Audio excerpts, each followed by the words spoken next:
ఇద్దరు పిసినారి పక్షుల మధ్య పోటీ. పక్షుల గ్రామం. అది ఒక ఆదివారం మధ్యాహ్నం. తుని పిచ్చుక తన వంటగదిలో తలుపులు కిటికీలు అన్నీ గట్టిగా మూసేసి చాలా రహస్యంగా కజ్జికాయలు చేస్తోంది. ఆమె ఈ విషయంలో మహా పిసినారి. ఎవ్వరికీ ఒక్క ముక్క కూడా పెట్టదు. తుని పిచ్చుక కజ్జికాయలు నూనెలో వేయిస్తూ, అమ్మయ్య, మొత్తం 100 కజ్జికాయలు చేశాను. ఇవి నేను, నా కూతురు బుజ్జి నెల రోజుల పాటు రోజుకొకటి తినొచ్చు. ఈ విషయం పక్కింటి వాళ్ళకి అస్సలు తెలియకూడదు. తెలిస్తే అడుక్కోడానికి వచ్చేస్తారు, ముఖ్యంగా ఆ చిచ్చుకాకి. అమ్మా, నాకిప్పుడే 2 కావాలి, వాసన అడ్రిపోతుంది. మెల్లగా మాట్లాడు బుజ్జి, గోడలకి కూడా చెవులుంటాయి. ఇదిగో, ఒక సగం ముక్క తిను, మిగతా సగం రేపిస్తాను. అన్నీ ఒకేసారి తింటే అరిగిపోతాయి. సగం ముక్క? నువ్వు మరి పిచ్చినాడివమ్మ. సరేలే, ఆ గిన్నెకి మూత పెట్టు, వాసన బయటకు వస్తోంది. చిచ్చుకాకి కూడా మహా పిసినారి. ఇంట్లో వంట చేయకుండా ఎవరింట్లో ఏం దొరుకుతుందానని గాలి పీల్చుకుంటూ కూర్చుంది. ఆమె ముక్కుకి నెయ్యి యాలకుల వాసన తగిలింది. చిచ్చుకాకి గాలి పీలుస్తూ, అబ్బబ్బబ్బా, ఒరే చిన్నగా, అద్భుతమైన వాసన రా. నెయ్యి, కొబ్బరి, బెల్లం, ఇది ఖచ్చితంగా కజ్జికాయల వాసనే. వాసన వస్తే ఏంటమ్మా, మన ఇంట్లో ఏమీ లేవుగా, ఆ పక్కింటి తుని అంటే చేస్తుంది కాబోలు. అదేరా నా ప్లాను. ఆ తుని మహా పిసినారిది, ఎవరికి ఒక ముక్క కూడా పెట్టదు. కానీ నా పేరు చిచ్చుకాకి. నేను ఈరోజు వాళ్ళ ఇంటికెళ్ళి ఆ 100 కజ్జికాయలు ఎలాగైనా నా కడుపులో వేసేసుకుని వస్తాను చూడు. నా తెలివి చూడు. అమ్మా, ఆమె పిసినారి, నువ్వు పిసినారి, ఇద్దరు కొట్టుకు చేస్తారు, కానీ నీకు ఒక్క ముక్క కూడా దొరకదు. నేను రాను. రాకపోతే నీకు కజ్జికాయ లేదు, పచ్చి లేదు. సైలెంట్ గా నా వెనకాల రారా. అక్కడ నేనేం చేస్తే దానికి తలూపురా. చిచ్చుకాకి చిన్నుకాకి ఇద్దరు వెళ్ళి తుని పిచ్చుక ఇంటి తలుపు దడదడామని కొట్టారు. తుని పిచ్చుక కంగారుగా, అమ్మో, ఎవరో వచ్చారు.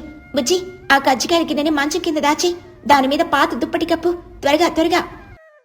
గిన్నెను దాచేశాక తుని ఏమీ తెలియనట్టుగా వెళ్లి తలుపు తీసింది.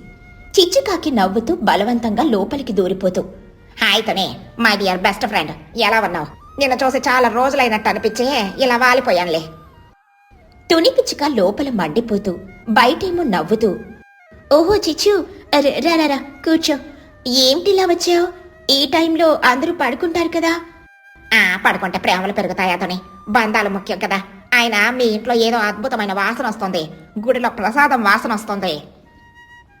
తుని పిచ్చుక తడబడుతూ, వాసన అదే లేదు చిచ్చు. నేను ఇప్పుడే నా పాత చీరలకి నెఫ్థలిన్ బాల్స్ ని వేసి సర్దుతున్నాను. అదే ఆ వాసన. అంటే నెఫ్థలిన్ బాల్స్ నెయ్యి వాసన వస్తాయా? నేను తినొచ్చా?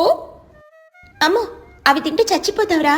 సరే, మీరు కూర్చోండి, నేను మీకు మంచినీళ్ళు తెస్తాను. అయ్యో, మా కుండ పగిలిపోయింది చిచ్చు, నీళ్లు లేవు. మీరు ఇంటికెళ్ళి తాగండి. నీళ్ళు లేకపోతే పర్లేదులేతోనే. స్వీట్స్ ఏమైనా ఉన్నాయా? అంటే నా బీపీ సడన్ గా పడిపోయింది, కళ్ళు తిరుగుతున్నాయి. ఏదైనా స్వీట్ తినకపోతే నేను ఎక్కడ ప్రాణాలు వదిలేస్తాను. అప్పుడు నా చావుకి నువ్వే కారణం అంటూ సోఫాలో పడిపోయి నటిస్తోంది. తుని పిచ్చుక తనలో తాను, దీని డ్రామాలు నాకు తెలియవా ఏంటి? ఒక్క స్వీట్ కూడా ఇవ్వను. చిచ్చు, బీపీ తగ్గితే ఉప్పు నీళ్ళు తాగాలి. నేను వేడి నీళ్ళల్లో గల్లుప్పు వేసి తెస్తాను, ఆగు. ఉప్పు నీళ్ళు వద్దు బాబాయ్, నాకు కజ్జికాయలు తినాలని మా అమ్మ కలలోకి వచ్చి చెప్పింది. మీ ఇంట్లో ఉన్నాయి కదా, ఒక 10 కజ్జికాయలు ఇవ్వతోనే నా ప్రాణం కాపాడు. కజ్జికాయలా? నేను చేయలేదే. నేను కేవలం ఎండుగడ్డితో కషాయం చేశాను. అది తాగితే నీ బీపీ నార్మల్ అవుతుంది. అబద్ధం చెప్పకతోనే నా ముక్కు పసిగట్టింది. ఆ మంచం కింద దుప్పటి లోపల ఉన్న గిన్నెలో ఏముంది? చిచ్చుకాకి పరుగున వెళ్లి ఆ దుప్పటి లాగేసింది. అక్కడ కజ్జికాయల గిన్నె దొరికిపోయింది. ఆహా, దొరికాయి. ఇవే కదా నెఫ్థలిన్ బాల్స్, చూడడానికి భలే ఉన్నాయి. నేను ఒక 20 బాల్స్ తింటాను అంటూ గిన్నె మీద పడింది. తుని పిచ్చుక గిన్నెని లాక్కుంటూ, ఏయ్ వదిలి చిచ్చు, అవి నీకోసం చేసినవి కాదు. నేనెంతో కష్టపడి నెయ్యి కొని చేశాను. ఫ్రీగా ఇవ్వడానికి కుదరదు. మన ఫ్రెండ్స్ కదా తుని, ఫ్రెండ్స్ మధ్య డబ్బులు ఎందుకో, ఇవ్వు. ఫ్రెండ్షిప్ వేరు, బిజినెస్ వేరు. ఒక్క కజ్జికాయ 50 రూపాయలు. నీకు 20 కావాలంటే 1000 రూపాయలు ఇవ్వు, తీసుకెళ్ళు. చిచ్చుకాకి షాకుతో, ఒక్కదానికి 50 రూపాయలా? నువ్వు మరీ కిలాడి పిసినారివి తుని. 5 స్టార్ హోటల్లో కూడా ఇంత రేట్ ఉండదు. అయితే మూసుకుని నీ దారిని నువ్వు వెళ్ళు, నా గిన్నె వదులు. వదలను, నేను ఫ్రీగా తినాల్సిందే. ఇద్దరు పిసినారి పక్షులు ఆ గిన్నె పట్టుకుని అటూ ఇటూ లాక్కోవడం మొదలుపెట్టారు. వదులు చిచ్చు. ఒక్కటివ్వు వదలుతాను. ఒక్కటి కాదు, సగం ముక్క కూడా ఇవ్వను. నా కష్టం నాది. నేను ప్రాణం పైన వదలను. ఇక్కడే దీక్ష చేస్తాను. వాళ్ళిద్దరూ నాది అంటే నాది అని అరుస్తూ గిన్నె పట్టుకుని హాల్లో అటూ ఇటూ తిరుగుతూ కొట్లాడుకుంటున్నారు. వాళ్ళ గోలకి ఊరంతా వినబడుతోంది.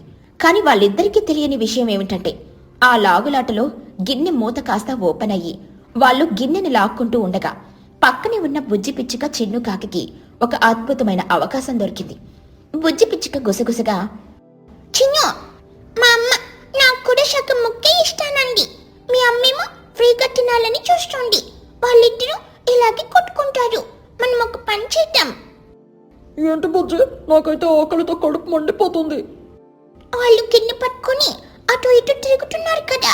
గిన్నె మన వైపు వచ్చినప్పుడల్లా నువ్వు ఒకటి నేనొకటి తీసి జోబులో వేసుకుందాం. Super idea. ఇద్దరు పిల్లలు సైలెంట్ గా సోఫా వెనుక దాక్కున్నారు. వదిలే దొంగ కాకి అంటూ గిన్నెని సోఫా వైపు లాగింది. వెంటనే బుజ్జి 2 కజ్జికాయలు లాగేసింది. ఎవవే పెసనారి పిచ్చుక అంటూ గిన్నెని తన వైపు లాగింది. వెంటనే చిన్ను 4 కజ్జికాయలు లాగేశాడు. ఇలా అరగంట పాటు వాళ్ళిద్దరూ కొట్టుకుంటూనే ఉన్నారు. పిల్లలు మాత్రం వాళ్ళు లాగినప్పుడల్లా సైలెంట్ గా లోపల చెయ్యి పెట్టి కజ్జికాయలు తీసి అక్కడే కూర్చొని హాయిగా లాగించేస్తున్నారు. కరకరలాడే కజ్జికాయల రుచిని ఎంజాయ్ చేస్తున్నారు. ఇక చివరికి తుని పిచ్చుక ఆయాసపడుతూ, అబ్బబ్బబ్బా, నా వల్ల కాదు, నా రెక్కలు నొప్పులు పుడుతున్నాయి. చిచ్చుకాకి చెమటలు తుడుచుకుంటూ, నేను కూడా అలసిపోయాంతనే, పోనీలే కాంప్రమైజ్ అవుదాం. నాకొక్క కజ్జికాయ ఇవ్వు, నేను వెళ్ళిపోతాను. సరే తగలడు, ఈ ఒక్కదానితో నా ప్రాణం వదిలే. నేను మిగతా 99 కజ్జికాయలు సేఫ్గా దాచుకుంటాను. తుని పిచ్చుక గిన్నె మూత తీసింది. తీసి చూస్తే లోపల గిన్నె ఖాళీగా ఉంది. ఒక కజ్జికాయ కూడా లేదు. కేవలం కొన్ని పిండి ముక్కలు, పొడి మాత్రమే మిగిలున్నాయి. తుని పిచ్చుక షాకుతో కళ్ళు పెద్దవి చేసి, అమ్మో, నా కజ్జికాయలు ఏమైపోయాయి? గిన్నె ఖాళీ అయిపోయింది. చిచ్చు, నువ్వు మ్యాజిక్ చేసి మింగేశావా? నేనా? నా చేతులు గిన్నె అంచుల మీదే ఉన్నాయి కదనే, నేనెప్పుడు తిన్నాను? నువ్వు ముందే ఖాళీ గిన్నె తెచ్చి నాతో నాటకాలు ఆడావా తుని? అప్పుడే వాళ్ళకి సోఫా వెనక నుండి కరక్ కరక్ అని నవ్వులుతున్న శబ్దం వినిపించింది.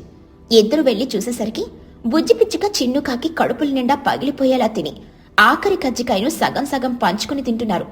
వాళ్ళ మూతుల నిండా చక్కెరపాకం, కొబ్బరి అంటుకునుంటాయి. తుని పిచ్చుక ఏడుస్తూ, ఓరి దేవుడా, నా 100 కజ్జికాయలు, నా వారం రోజుల కష్టం మీరిద్దరూ తినేశారా?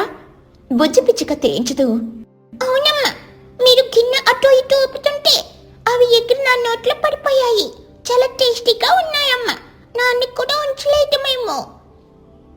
అవునంటీ, మా అమ్మకు ఒక్కటి కూడా ఇవ్వకండి. ఆవిడకి ఇస్తే బీపీ పెరుగుతుంది. ఇందాక అబద్ధం చెప్పింది కదా. మాకైతే ఫుల్ ఎనర్జీ వచ్చింది. చిచ్చుకాకి తల బాదుకుంటూ, వరై ద్రోహి, నన్ను ఫైట్ చేయమని చెప్పి నువ్వు ఫ్రీగా నొక్కేశావా? నా కొడుకై ఉండి నన్నే మోసం చేశావా? నా కడుపు మండిపోతుందిరా. నా పరిస్థితి కూడా అంతే చిచ్చు. మనమిద్దరం పిసినారితనంతో ఒకరికొకరం పెట్టుకోకుండా కొట్లాడుకున్నాం. మధ్యలో ఈ పిల్లలు స్మార్ట్ గా అన్ని లాగించేశారు. 2 పిల్లలు రొట్టె కోసం కొట్టుకుంటుంటే మధ్యలో కోతొచ్చి తిన్నట్టయింది మన పరిస్థితి. నిజమేతోనే, నేను ఫ్రీగా తినాలని ఆశపడ్డాను. నువ్వు అస్సలు పెట్టకూడదని ఆశపడ్డావు. ఇద్దరికి ఇప్పుడు ఈ ఖాళీ గిన్నె మిగిలింది. పోనీలే, పిల్లలే కదా తిన్నారు, ఎవరికో పోలేదు కదా. కానీ ఇంకెప్పుడు ఇలాంటి కొట్లాట్లొద్దు. నా గిన్నెలో మిగిలిన పొడి నేను తింటాను. నువ్వు రేపు మీ ఇంట్లో ఉప్మా చేస్తే నాకు ఫ్రీగా పెట్టు. ఉప్మానా? సరే సరే, రేపు రారా, క్రిస్పీ రాళ్ల ఉప్మా పెడతాను. ఇద్దరు పిసినారి తల్లులు తమ ఖాళీ గిన్నెను చూసుకుని నవ్వుకున్నారు. కడుపు నిండిన పిల్లలు మాత్రం హాయిగా ఆడుకోవడానికి బయటికెళ్లారు. ఈ కథలోని నీతేంటంటే, అతి పిసినారితనం, ఉచితంగా తినాలనే అత్యాశ రెండూ ఎప్పటికీ నిరాశగానే మిగులుస్తాయి. ఉన్నదాన్ని పంచుకుని తింటే ఆనందంగా ఉంటుంది. పక్షుల గ్రామంలో ఒక సోమరి మధ్యాహ్నం. ఎండ తక్కువగా, గాలి ఎక్కువగా ఉంది. అందరూ ఊరి మధ్యలో ఉన్న పెద్ద మర్రి చెట్టు కింద కూర్చొనున్నారు. ఎవరికీ ఏ పని లేకపోవడంతో బోర్ కొడుతుంది. చిచ్చుకాకి ఒక పుల్లతో నేల మీద గీతలు గీస్తోంది. బన్ను చిలుక ఆవలిస్తున్నాడు. చిచ్చుకాకి పుల్ల విరిచేసి, అబ్బా, బోర్ కొట్టేస్తుంది. రోజు అదే చెట్టు, అదే పుట్ట, అవే మొహాలు. నా జీవితం బ్లాక్ అండ్ వైట్ సినిమాల్లా మారిపోయింది. ఏదైనా కొత్తగా జరిగితే బాగుండు. కనీసం చిన్న భూకంపం వచ్చిన ఎంటర్టైన్మెంట్ ఉంటుంది. ఏంటి చిచ్చు ఆ కోరికలు? భూకంపం వస్తే మన ఇల్లు కూలిపోతాయి. బోరు కొడితే ఏదైనా మంచి పని చేద్దాం, అంతేకాని విపత్తులని కోరుకోకూడదు. బన్ను చిలుక కళ్ళు నులుముకుంటూ, నాకు ఆకలి కూడా బోర్ కొడుతోంది. రోజు జామకాయలేనా? కొత్తగా పిజ్జా పండ్లు, బర్గర్ కాయలు కాసే చెట్లు ఎక్కడా ఉండవా? నీ కళ్ళను కట్టిపెట్టు బన్ను. పిజ్జా చెట్లుంటే నువ్వు ఈ పాటికి ఏనుగులో తయారయ్యేవాడివి. లూసీ పౌరం తన రెక్కలను శుభ్రం చేసుకుంటూ, నాకు తెలిసి ఒక ప్లేస్ ఉంది, కానీ అక్కడికి వెళ్ళాలంటే చాలా ధైర్యం ఉండాలి. దాన్ని వింత గ్రామం అంటారు. అందరూ ఆశ్చర్యంగా లూసీ వైపు చూశారు. వింత గ్రామమా? అంటే అక్కడ నీళ్లు రంగు రంగుల్లో ఉంటాయా? రంగులే కాదు, అక్కడ అన్నీ వింతగానే ఉంటాయి. మా తాతగారు చెప్పేవారు. ఆ గ్రామం మన అడవికి అవతల మబ్బుల కొండ వెనక ఉంది. అక్కడ చెట్లు మాట్లాడతాయట, పండ్లు గాలిలో తేలుతాయట. మహీగ్రద్ద చెట్టుపై నుండి దిగి వస్తూ, లూసీ చెప్పింది నిజమే. దాన్ని మాయాలోయ అని కూడా అంటారు. కానీ అక్కడికి వెళ్ళడం ప్రమాదం కాదు, కానీ చాలా తికమకగా ఉంటుంది. అక్కడ మన బుర్ర పని చెయ్యదు. చిచ్చుకాకి ఉత్సాహంగా, బుర్ర పని చేయకపోతే నాకేం పర్లేదు. ఎలాగో నేను పెద్దగా వాడను కదా. పదండి వెళ్దాం. ఈ బోరింగ్ లైఫ్ కంటే ఆ వింత గ్రామమే బెటర్. ఏమో అక్కడ బంగారు గింజలు దొరుకుతాయేమో. ఏమో అక్కడ ఐస్ క్రీమ్ చెట్లు ఉంటాయేమో. మమ్మీ ప్లీజ్ వెళ్దాం. వద్దులేండి, ఎందుకు లేనిపోని రిస్క్. మనం ఇక్కడే బాగున్నాం. అమ్మా ప్లీజ్, నాకు అడ్వెంచర్ అంటే ఇష్టం. మనమందరం కలిసి ఉంటే ఏం భయం. మహి తాత కూడా వస్తారు కదా. సరే సరే, మీరందరూ అంతగా అడుగుతుంటే తీసుకెళ్తాను. కానీ ఒక కండిషన్. అక్కడ ఏం జరిగినా ఎవరూ కంగారు పడకూడదు. గుంపు నుండి విడిపోకూడదు. ముఖ్యంగా చిచ్చు, నువ్వు ఏది పడితే అది ముట్టుకోకూడదు. ప్రామిస్ మహిగారా, నేను బుద్ధిమంతురాల్ని. పదండి బయలుదేరదాం. అందరూ కలిసి ప్రయాణం మొదలుపెట్టారు. అడవి దాటి, కొండలు దాటి, చివరిగా దట్టమైన పొగమంచున్న ప్రాంతానికి చేరుకున్నారు. అక్కడొక విచిత్రమైన ముఖద్వారం ఉంది. 2 చెట్లు ఒకదానికొకటి మెలివేసుకుని ఒక ఆర్చిలా ఏర్పడ్డాయి. ఇదే ఆ ద్వారం. దీని లోపలికి అడుగు పెడితే వింత గ్రామం మొదలవుతుంది. జాగ్రత్త. అందరూ భయపడుతూనే లోపలికి వెళ్లారు. లోపలికి వెళ్ళగానే వాతావరణం మారిపోయింది. అక్కడ ఆకాశం నీలం రంగులో కాకుండా ఊదా రంగులో ఉంది. చెట్ల ఆకులు గుండ్రంగా కాకుండా చతుర్రాశ్రాకారంలో ఉన్నాయి. అమ్మో చూడు, ఆ చెట్టాకులు బ్రెడ్ స్లైసుల్లో ఉన్నాయి. అబ్బా, ఈ ఊరేదో తేడాగా ఉంది, కానీ కలర్ఫుల్ గా ఉంది. వాళ్ళు కొంచెం దూరం వెళ్ళాక ఒక వింత అనుభవం ఎదురైంది. అక్కడ నేల మెత్తగా స్పాంజిలా ఉంది. కాలు వేస్తే చాలు బౌన్స్ అవుతున్నారు. బన్ను చిలుక ఎగురుతూ, యాహూ మమ్మీ, ఇక్కడ నడవక్కర్లేదు, ఎగరక్కర్లేదు. కాలేస్తే చాలు బంతిలా ఎగురుతున్నాం. ఇది నా ఫేవరెట్ ప్లేసు. ఒరే పడిపోతావు, జాగ్రత్త, నాకు కళ్ళు తిరుగుతున్నాయి. అమ్మో, నా ర్యాంప్ వాక్ పాడైపోతుంది. ఇక్కడ స్టైల్గా నడవలేం, కప్పల్లా గెంతుతున్నాం. చిచ్చుకాకి ఒక చెట్టు కొమ్మ మీద వాలపోయింది. కాని ఆ కొమ్మ రబ్బరులాగా సాగింది. చిచ్చుకాకి కిందకు పైకి యో యో లాగా ఊగుతుంది. కాపాడండి, ఈ చెట్టు నన్ను వదలట్లేదు. మహిగారు, ఇది నన్ను ఊయల ఊపేస్తుంది. కంగారు పడకు చిచ్చు, అది రబ్బర్ చెట్టు. నువ్వు కదలకుండా ఉంటే అదే ఆగుతుంది. వాళ్ళింకా లోపలికి వెళ్లారు. అక్కడ కొన్ని అందమైన పూలున్నాయి. అవి చూడ్డానికి సాధారణంగానే ఉన్నాయి, కాని వాటి దగ్గరికి వెళ్ళగాని, ఈ పూలెంత బాగున్నాయో కదా బుజ్జి. మొదటి పువ్వు తుని గొంతుతోనే, ఈ పూలెంత బాగున్నాయో కదా బుజ్జి. తుని పిచ్చుక ఉలిక్కిపడి, ఎవరిది నా గొంతు వినిపించింది? ఎవరది నా గొంతు వినిపించింది? అమ్మా, ఈ పూలు మిమిక్రీ చేస్తున్నాయి. మనం ఏ చెప్తే అదే తిరిగి చెప్తున్నాయి. చిచ్చుకాకి ముందుకొచ్చి గర్వంగా, యా పువ్వా, నేను అందరికంటే అందగత్తని చెప్పు. చిచ్చు గొంతులో వెటకారంగా, ఏ పువ్వా, నేను అందరికంటే అందగత్తని. చిచ్చుకాకి కోపంతో, ఏంటి నన్ను వెక్కరిస్తున్నావా? నిన్ను పీకేస్తా. ఏంటి నన్ను వెక్కిరిస్తున్నావా? నిన్ను పీకేస్తా. బే బే. ఒరే చిన్నగా, దీనికి బుద్ధి లేదు. పద పోదాం. అందరూ ఆ మిమిక్రీ పూల దగ్గర కాసేపు ఆడుకున్నారు. బన్ను ఏదో జోక్ వేస్తే ఆ పూలన్నీ గట్టిగా నవ్వాయి. మధ్యాహ్నమయ్యింది. అందరికీ దాహం వేసింది. పక్కనే ఒక నది పారుతున్న శబ్దం వినిపిస్తోంది. కాని అక్కడ నీళ్లు కనిపించడం లేదు. మహిగారు, నీళ్ళ శబ్దం వస్తుంది కానీ నీళ్ళు లేవేంటి? నాకు దాహం వేస్తుంది. జాగ్రత్త కుహు, ఇది అదృశ్య నది. ఇక్కడ నీళ్లుంటాయి కానీ కనిపించవు. శబ్దాన్ని బట్టి వెళ్ళాలి. వావ్, మ్యాజిక్ వాటర్ అన్నమాట. కుహు ముందుకు వెళ్ళింది.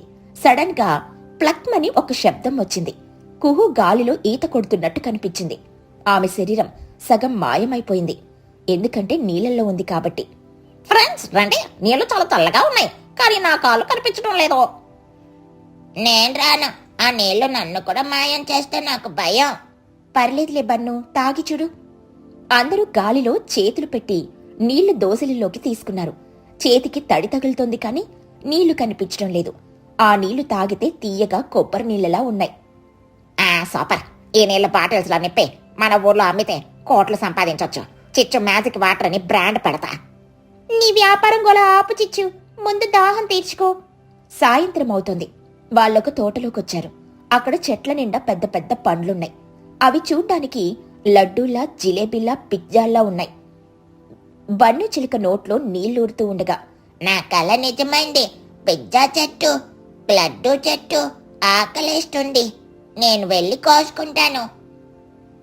ఆగు బన్ను, అవి నిజమైన పండు కావు, అవి భ్రమ పండ్లు. అవి చూడడానికి అలానే ఉంటాయి కానీ వాటిలో ఏమీ ఉండదు. లేదు తాత, మీరు అబద్ధం చెప్తున్నారు. ఆ వాసన చూడండి, నేను తినాల్సిందే. బన్ను ఎగిరి వెళ్లి ఒక పెద్ద లడ్డూ లాంటి పండుని కొరికాడు. తుస్సుమని శబ్దం వచ్చింది. బెలూన్లా పేలిపోయింది. అందులో నుండి కేవలం గాలి వచ్చింది. బన్ను చిలుక ఏడుపు ముఖంతో, ఏంటిదే, లడ్డు అనుకుంటే గాలొచ్చింది, ఇంకోటి ట్రై చేస్తా. బన్ను పిజ్జా పండుని కొరికాడు. అది కూడా తుస్సుమని పొగలా మారిపోయింది. బన్ను ఎన్ని కొరికినా అన్ని గాలి పండ్లే. పొట్ట నిండడం లేదు, కేవలం ఆకలి పెరుగుతోంది. చిచ్చుకాకి నవ్వుతూ, పాపం బండగాడు, గాలి తిని బతకాల్సిందే ఈరోజు. పోనీ నేను ట్రై చేస్తా. చిచ్చుకాకి ఒక బంగారు రంగులో ఉన్న పండుని చూసింది. ఇది బంగారంలా ఉంది, ఇది తింటే నా గొంత బంగారు గొంత అవుతుందేమో. చిచ్చు దాన్ని కొరకగానే అది ఒక పెద్ద శబ్దంతో పేలి ఆమె ముఖం నిండా రంగురంగుల పౌడర్ అంటుకుంది. ఇప్పుడు చిచ్చుకాకి నల్లగా లేదు, ఇంద్రధనుసు రంగులో ఉంది. చిన్నుకాకి నవ్వుతూ, అమ్మో, నువ్వు జోకర్లో ఉన్నావు, రంగుల కాకి. వావ్ చిచ్చు, ఫ్రీ మేకప్, కానీ కొంచెం ఓవర్గా ఉంది. అయ్యా, నా నలుపు పోయింది. ఇప్పుడు నన్ను మన ఊర్లో వాళ్ళు గుర్తుపడతారా? కాపాడండి. రాత్రయ్యేసరికి ఆ వింతలు భయపెట్టడం మొదలుపెట్టాయి. ఆకులు వింత శబ్దాలు చేస్తున్నాయి. గాలి హుష్ హుష్ అంటూ పాటలు పాడుతుంది. అమ్మా, నాకు భయమేస్తుంది, ఇంటికెళ్ళడం పట. నాకు ఆకలేస్తుంది. ఈ గాలి పండ్లు తిని నా పొట్టలో గ్యాస్ నిండిపోయింది. మన ఊరి జామకాయలే బెటరు. నాకీ రంగులొద్దు. నా నలుపే నాకు ముద్దు. ఎవరైనా నన్ను చూస్తే ప్యారెట్ అనుకుంటారు. చూసారా, వింతలు కాసేపు బాగుంటాయి కానీ మన ఇల్లే మనకి స్వర్గం. ఈ వింత గ్రామం మనకు ఒక పాఠం నేర్పింది. ఉన్నదాంతో తృప్తి పడాలి, లేని దాని కోసం ఆశపడితే ఇలాగే గాలి పండ్లు దొరుకుతాయి. పదండి వెళ్దాం. అందరూ వెనక్కి తిరిగారు. ఆ ద్వారం దాటి బయటకు రాగానే తుస్సుమని శబ్దం వచ్చింది. చిచ్చు ఒంటి మీద రంగులు పోయాయి. బన్ను పొట్టలో గ్యాస్ పోయింది. అందరూ మామూలుగా మారిపోయారు. అమ్మయ్య, నా పాత ప్రపంచం వచ్చేసింది. ఆకాశం నీలంగానే బాగుంది, ఆకులు ఆకుపచ్చగానే బాగున్నాయి. అమ్మా, ఇంటికెళ్ళగానే నాకు 4 జామకాయలు ఇవ్వు. అవి గాలి పండ్లు కాదని చెక్ చేసుకుని తింటా. నా ర్యాంపు వాకికి మన ఊరి రోడ్లే కరెక్ట్. ఆ స్పాంజ్ నేల మీద నడిచి నా కాళ్ళు నొప్పులు పుట్టాయి. అందరూ నవ్వుకుంటూ తమ గూళ్లకు చేరుకున్నారు. ఆ రాత్రి వాళ్ళు తమ ఇళ్లల్లో ప్రశాంతంగా నిద్రపోయారు. వింత గ్రామం ఒక తీపి జ్ఞాపకంగా మిగిలిపోయింది. కొత్తతనం కోసం ఆశపడొచ్చేమో కాని మనకున్న దాన్ని తక్కువ చేసుకోకూడదు. ఇల్లే స్వర్గం అని పక్షులకి అర్థమైంది. ఈ కథలోని నీతేంటంటే, మెరిసేదంతా బంగారం కాదు, వింతగా ఉండేదంతా వినోదం కాదు. సహజత్వమే నిజమైన అందం.